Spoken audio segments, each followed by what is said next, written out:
Good afternoon, guys, or good morning or good evening, depending on where you are in the world. Welcome to Online Trading Profits. Welcome to the US pre-market open.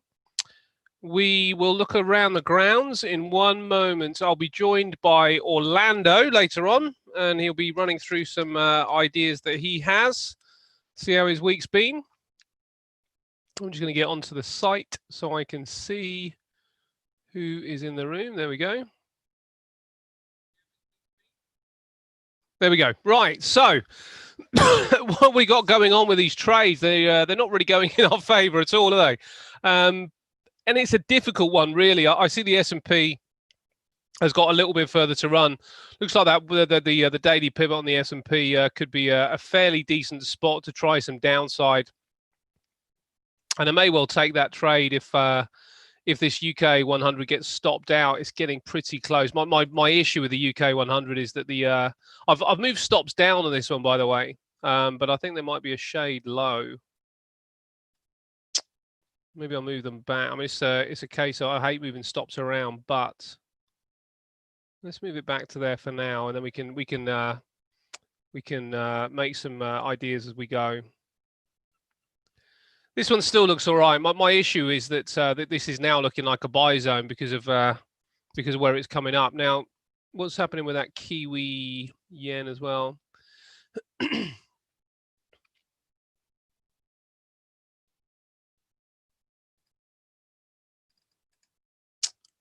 Oops. The Kiwi yen I have closed. The Kiwi yen I have closed, and I didn't close. It looks like I shifted the stops down again. But my issue is the break of this area may lead us to the upside, and it looks like we may well be a bit overexposed on both trades, really. Going in the same direction. So Kiwi yen is closed now. We will fill that in later. And the other one was the UK 100. Still waiting on copper, which is my really my favored way to express what I want here. Let's have a look at copper and see what's happening there. That one also pushing to the upside. So you can see that the kind of risk on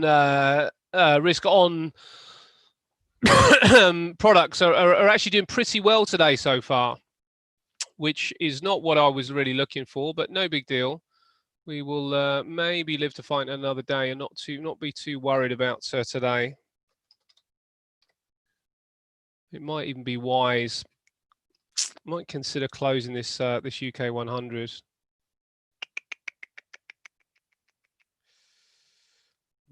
Let's have a look.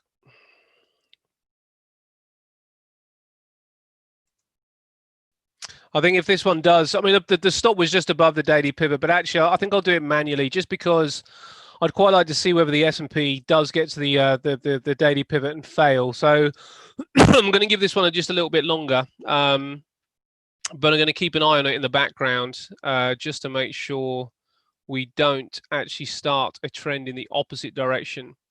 Somebody talking about the euro dollar earlier on, and the euro dollar's managed to hold fire as well. Looks like that weekly pivot earlier on would have been a pretty good grab.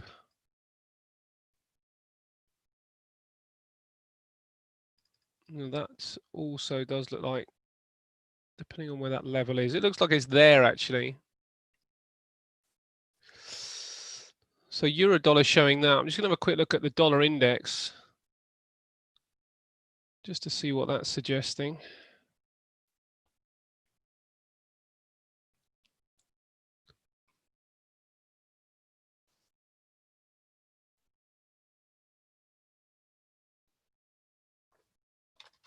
Let me just change my name there.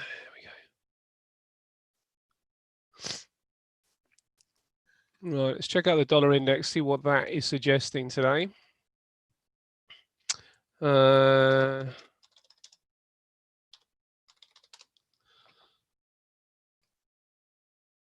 you know, I had a bit of a feeling it would be a bit of a tricky period because of the end of the month, and it is proving to be so.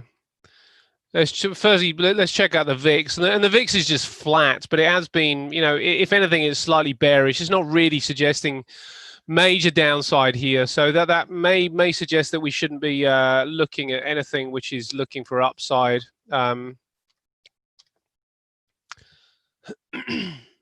So nothing risk on, probably. Let's just have a look at the DXY here. DXY is still edging lower so far. What's this trend line doing here?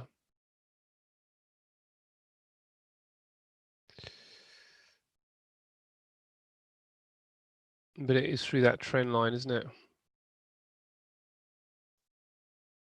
So actually the DXY looks quite good for some upside. Looks like the euro might be a candidate.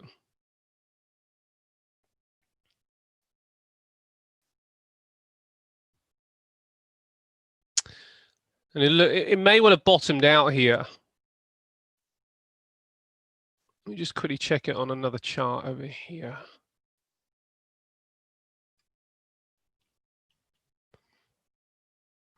Where are you? There you are.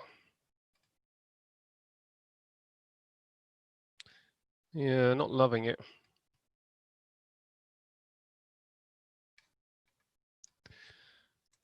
Okay, so there are pivots also with the dollar index. Interesting, really. The pivots are 94, just around about the 94.30 area. This is actually giving me a. Is that right? 94.03. That is. Yeah, 94.03. So we're at 94.05. So there could be some support down there at 94.05. 94.03, sorry. Which it has bounced from that particular level. Yeah, it has actually bounced from it. It looks like this is the area that I'm after down there.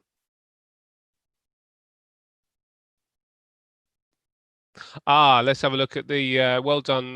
Yeah, let's have a look at Forex Factory. Well done. Let's have a look at some of the data.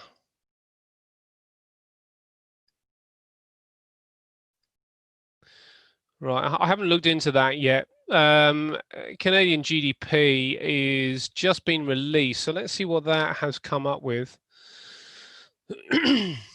Okay, CAD GDP actually pretty good. Chicago PMI is pretty good. Non-farm employment change pretty good. Yeah, you're right. You're right. Now, the employment data itself isn't that final GDP quarter on quarter negative. I mean, that is poor, isn't it? That's a bad quarter.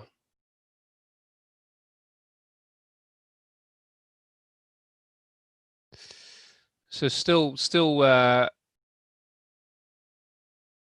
yeah, I mean, a massive drop there in final GDP from the United States. It might be a green number because it's been expectation, and that's how they print it. But that is a terrible number. S&P quarterly bulletin. I think that could be of interest later if we're still looking at the CAD Swiss potentially. Nothing else of interest there. Chicago PMIs are good though. It's pretty solid. So what that is most likely to affect is the dollar. And if the dollar is to move to the upside, then we might see just a bit of drifting with this stock market. But I don't think it'd be much more than that. None of these numbers are really that explicit in many ways. They don't really tell us too much. The big numbers start tomorrow, and you always get a move in the market once a week. There's always a move. I wonder whether we'll have a look in a moment, but we may have had it. I don't know. ISM is a that's a red folder number, and it is going to be important. And we do get some numbers from Canada as well, which might just aid us to look at that. That Canadian Swiss trade. The dollar average hourly earnings and non-farm payroll change as well. Unemployment rates needs to be a beat for tomorrow to probably continue to strengthen the dollar. And the reason is that if these numbers continue to be good, and this is where the stock market may not rise, because one of the reasons that the stock market has been doing so well is because I'm starting to lose a bit of interest in this FTSE trade. I might close this down actually. Let's just give it a moment. One of the reasons that the stock market has been doing so well is because of stimulus. Now, there's no reason for the central bank to continue to stimulate the economy if the numbers, the unemployment numbers, the Chicago PMIs continue to show some signs of life. So it would mean that the stimulus is working, and what they've done so far may well be enough. Everybody really wants this package. That's the key thing, really, from the from the US side. They all want the package from the US government, and unless they get that package, then I suspect we might continue to see just a bit of choppiness, and potentially just a bit of downside from the S&P. Because it's really sort of, as I say, if we think about why it's gone where it's gone there because of stimulus. That's the key takeaway really here. So if we start to see the dollar strengthen, and it doesn't look like it's going to do it at this particular stage, but we might start to see it through the US session, considering we are on a pretty good support level here on the trend line and on the horizontal level as well, which I'm just going to change to a 4-hour and then a daily, just to see the significance. It comes in over here, so it is a significant level. It was support, it was resistance, it was support. Does it continue to become resistance and support? Let's see if it goes back any further. Yeah, you could argue this high here that we may well be through again. So we possibly do have. I would like to see the US dollar a little bit lower, but this might promote some buying today, or certainly in the initial part of the session. Looking on the weekly, yeah, there's nothing. Actually, there is a weekly level over there as well, but I think that could tip down just a little bit first. I don't love the price action. I'm not that keen on these types of bars, but it looks all right. Where's the retest area? On the shorter term time frames, the retest area is actually below the pivots. Would actually bring us down below the pivots or near enough. I just think it's really unclear. I don't think things are crystal clear at all, and for that reason, I'm not that interested in probably exposing myself to anything else than what we've got, and I don't really have too much confidence in what we've got either. Copper is the one that I will still continue to watch very, very closely. I've just got one other thing I'm going to check here.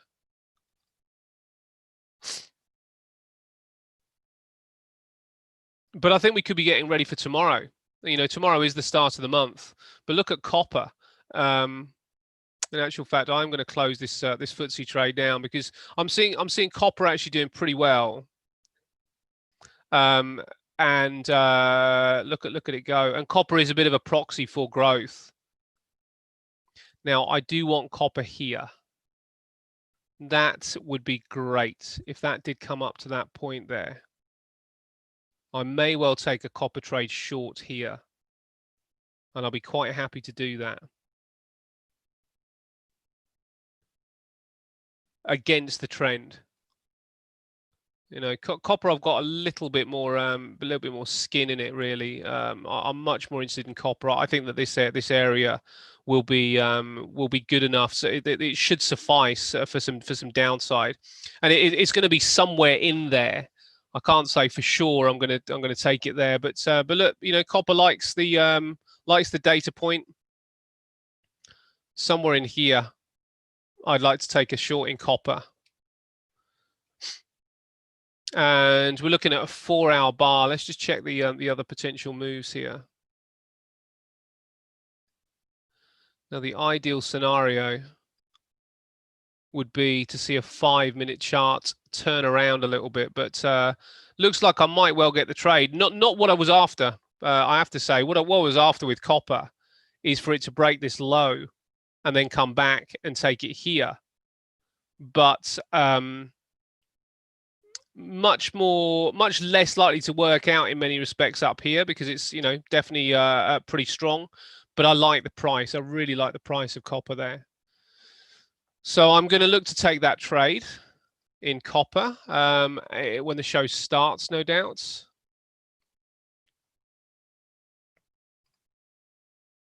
Now, as I said earlier, you're not going to get away with a smaller account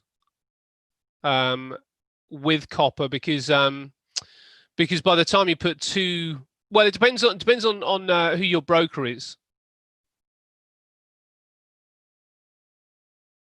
Yeah, it's rebounded. Absolutely, Alan. And this is the thing. This is where we have to recognise that we're not going to win every trade, and we've got to cut our losses down. It's been pretty tough, hasn't it? We haven't really had anything go in our favour that's looked like it could. One thing I would say is that at least it hasn't kind of gone in our favor, gone against us, and then gone in our favor. It looks like just the trend to the upside hasn't really flushed itself out yet. So that's okay. That's okay. Not a big deal. So what I'm going to do here is I'm going to start building into copper at this particular point here, in the same way that I was talking about last week. Oh, I've closed the FTSE, Alan. I've literally just closed it. So yeah, I mean, in fact, you don't have to. I've closed it down, but you could just put your stop at the high, so you could risk a couple of pips if you like. Now, I haven't closed it because I think it's going higher. I think it might go. Your stop. In fact, your stop should still be at 59.32. So I would suggest just moving it down. Maybe down to 59.12.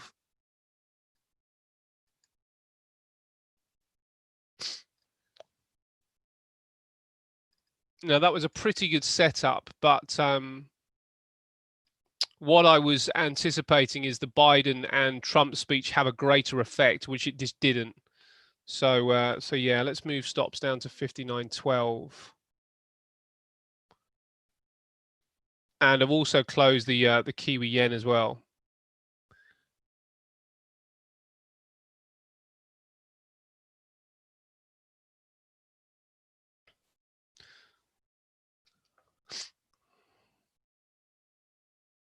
So move stops on the FTSE to 59.12. I think that would be pretty good.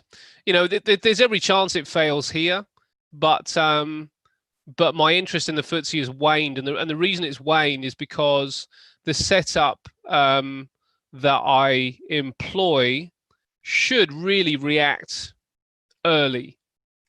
It's really meant to kind of get us in a trade and start to move. It's not designed to get taken in the opposite direction.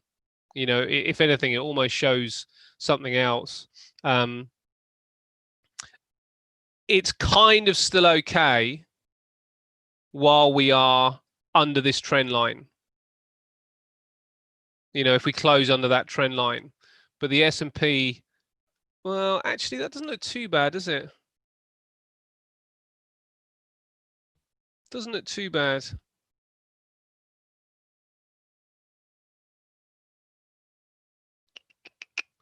What I wouldn't want to see is the S&P go up there, but that's by the time that happens, what's going to happen to the FTSE?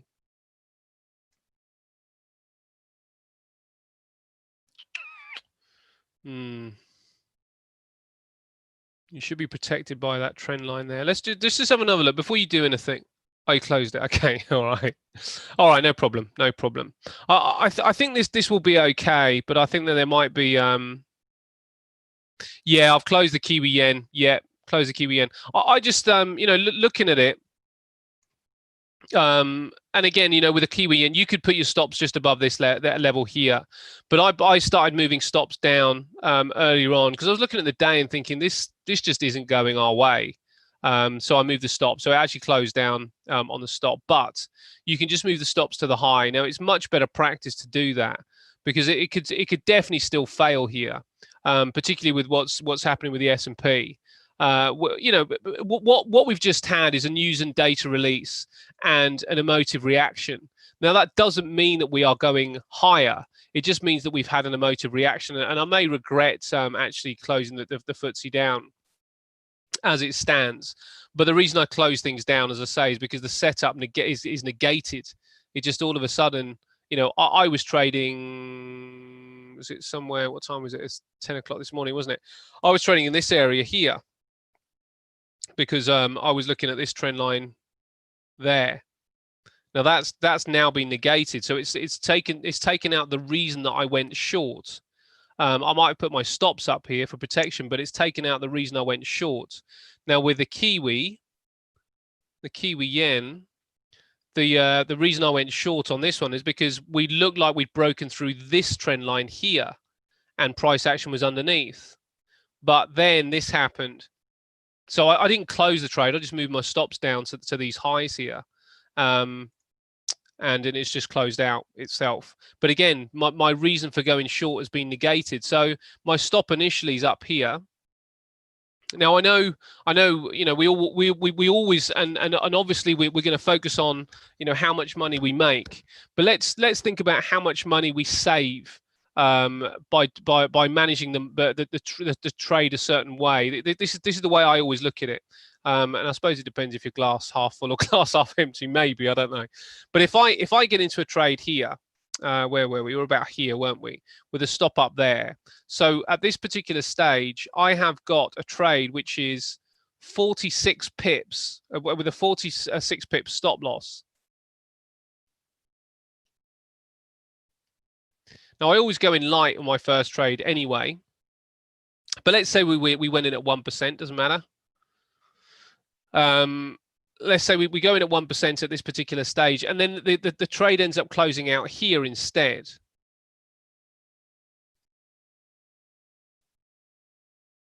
Now that's less than 0.5%.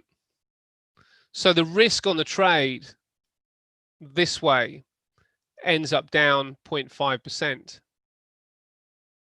And it's pretty much the same with the FTSE. You know, the FTSE will end up around about the same down as well.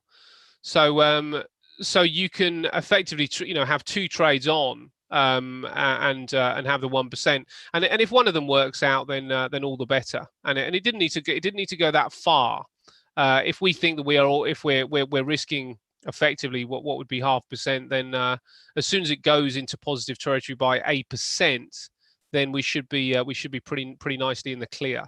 But it just hasn't happened, and it's not that it's bad. It's not that this is necessarily a bad trade. It's just the setup didn't work. The setup was good. You know, I would take that setup 20 times out of 19, if that's possible. 19 times out of 20, but it just didn't work out. You know, and if we think about why, you know, if you think about why doesn't a trade work out? Why doesn't a in fact, let me ask you, how many people does it take for your trade not to work out? You get in here, you get in here. How many people does it take to move the price away from your entry? Have a think about that. Have a think about the entries, and have a think about how many people it takes to move the market against you, you know, or even move the market right up to this point and negate the quality of your trade.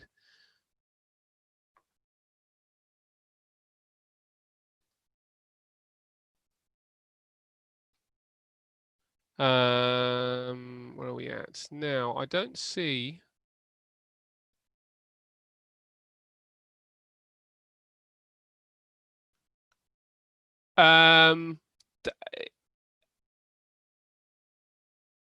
Right, I'll come to that answer in a bit, John. I'll come to that answer.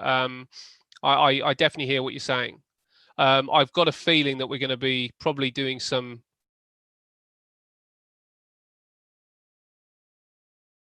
Okay, let's have a look at gold. Okay, so no problem. And let's have a talk about these trades and how we should be thinking about them in a moment. Yeah, gold has had a pretty good run as well, hasn't it? With that dollar weakness, we are seeing the commodity space actually do pretty well today. How's silver doing? Silver a bit more muted actually since yesterday. Silver's a little bit more muted, not quite in the same brackets as some of these others. But as I say, you know, this is the difficult thing. Oh, nice. Yeah, so that's always a bonus, isn't it? When you kind of hedged your position somewhere else. And talking of that, how is Antofagasta is moving to the downside. So copper hasn't managed to raise their spirits, which is good.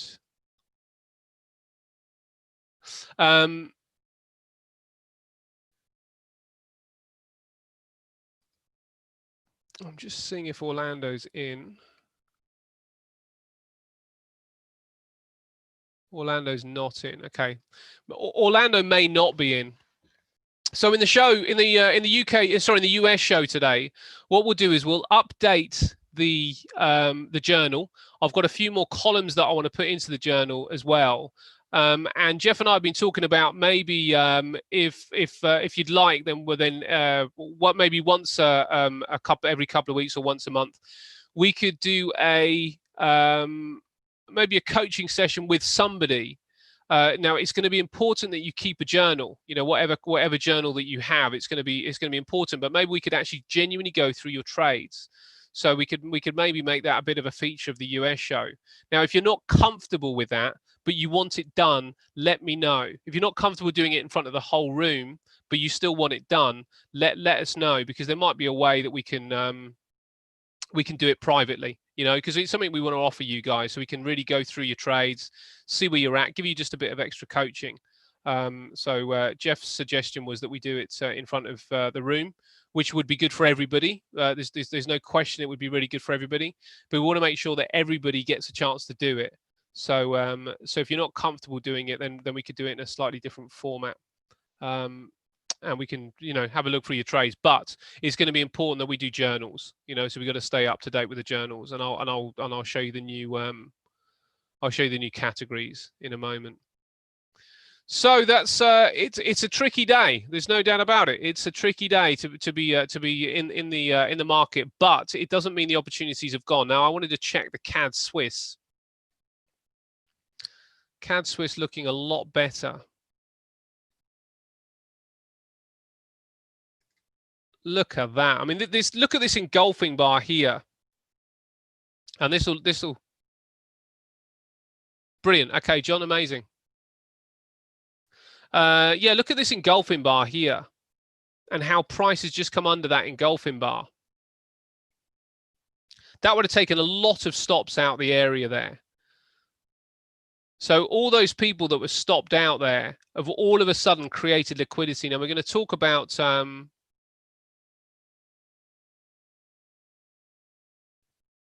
it could be, Alan. It could be.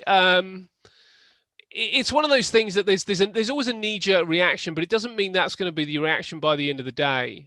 You're absolutely right. But the other thing is that we've always got to consider that there are numbers that will trump the numbers in front of us. There's something that will generally trump the numbers in front of us, particularly when it's an orange folder. So there would have been a flood of interest after those US numbers were released. But then, you know, then when that flood of interest and that excitement starts to subside, then we kind of get back to normal, if you like, and maybe normal is a push to the upside. We don't know yet, but I would question whether we are genuinely going to be turning around. I mean, the Canadian GDP was decent there. What's happened here? Yeah, I still like this trade.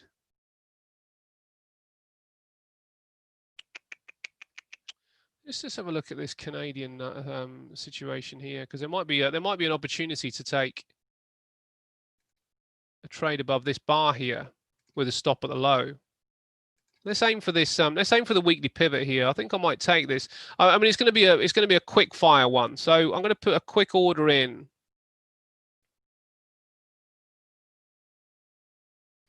Let's just see what the 15 is suggesting. I'm going to check that hourly again. I really like that bar, but do you know what? I'm going to put an order in just above here. What we got there? High of 68.96, spread of 2, That gets us at 68.90, about 69, 0.69.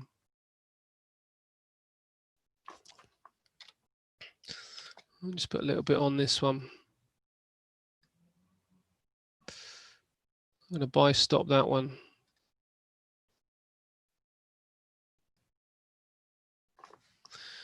Uh, 0.69. There we go. And I'm just going to use the low of the bar for a stop loss under there. Let's see if there's enough room there. 17. It's not quite a 1-to-1. But it still looks pretty good. So I'm gonna take that. I think as an even money. Oh, that's not going to get me until there.